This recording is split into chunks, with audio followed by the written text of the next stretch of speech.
Hello Year 10 and welcome to your Language Tri-Weekly feedback lesson. You're going to need today a pen, your book or some paper and a highlighter. So if you haven't got those, go and get them and then write the title, which is Language Tri-Weekly feedback, onto the top of the piece of paper or into your book and then onto the next slide. But before we get into the tri-weekly, I want you to do the do now. It is linked, it's language and structure. I want you to describe this image and include a simile and a correctly used semicolon. Remember what I said about a semicolon the other day. Just 5 minutes on that and then on to the next slide. Do now review, which really means one that I've done.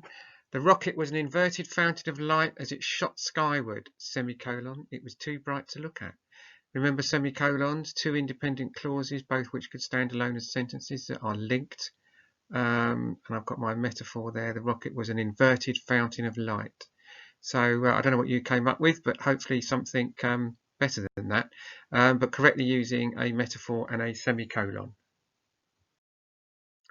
The tri-weekly assessments were good. I was impressed. I didn't get some from a few of you. I'm intrigued to know if they're going to come in later. I certainly hope so. The structure of the responses was correct and evidence had been used appropriately. I've been through the responses and awarded achievement points where necessary. If you look at the comments I've put on class charts, you'll find out how you've done. I'm not putting marks on these, I'm just giving feedback. But if you've got 2 achievement points, you've really hit the target.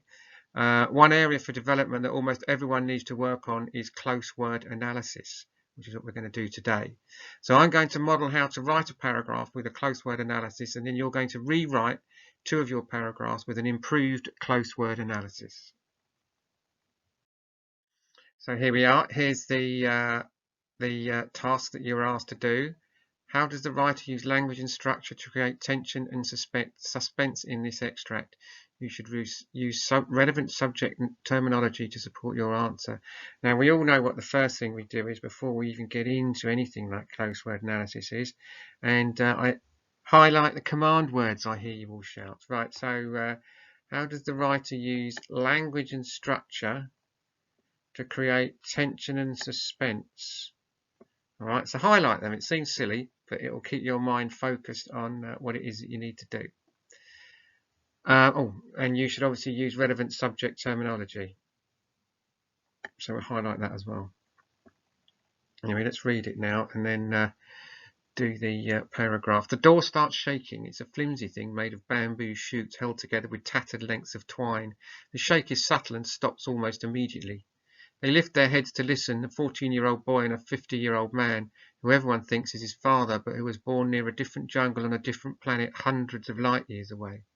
They are lying shirtless on opposite sides of the hut, a mosquito net over each cot. They hear a distant crash like the sound of an animal breaking the branch of a tree, but in this case, like the entire tree has been broken. What was that? The boy asks. Shush, the man replies. They hear the chirp of insects, nothing more. The man brings his legs over the side of the cot when the shake starts again, a longer, firmer shake. And another crash, this time closer. The man gets to his feet and slowly walks to the door. Silence. The man takes a deep breath as he inches his hand towards the latch. The boy sits up. No, the man whispers, and in that instant the blade of a sword, long and gleaming, made of a shining white metal that is not found on earth, comes through the door and sinks deeply into the man's chest. It protrudes 6 inches out through his back and is quickly pulled free.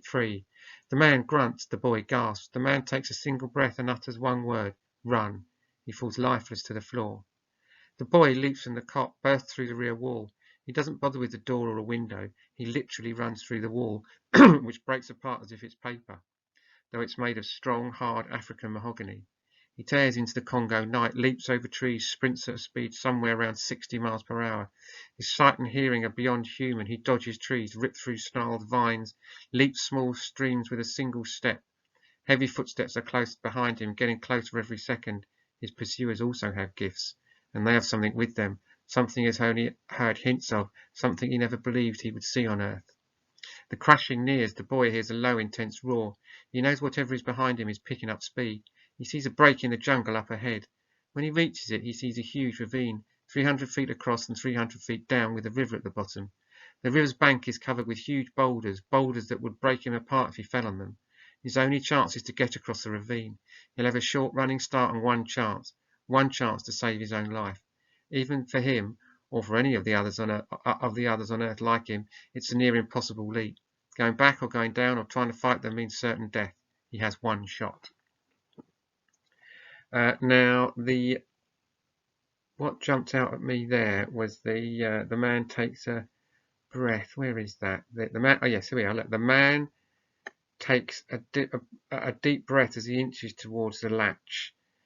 Okay, so I'll highlight that. That's the piece of evidence that I'm going to use to model you some close word analysis, and I'm also going to put some structure in there as well, but we'll come to that in just a minute. And here is my model paragraph. Tension is created by the phrase, the man takes a deep breath as he inches his hand towards the door.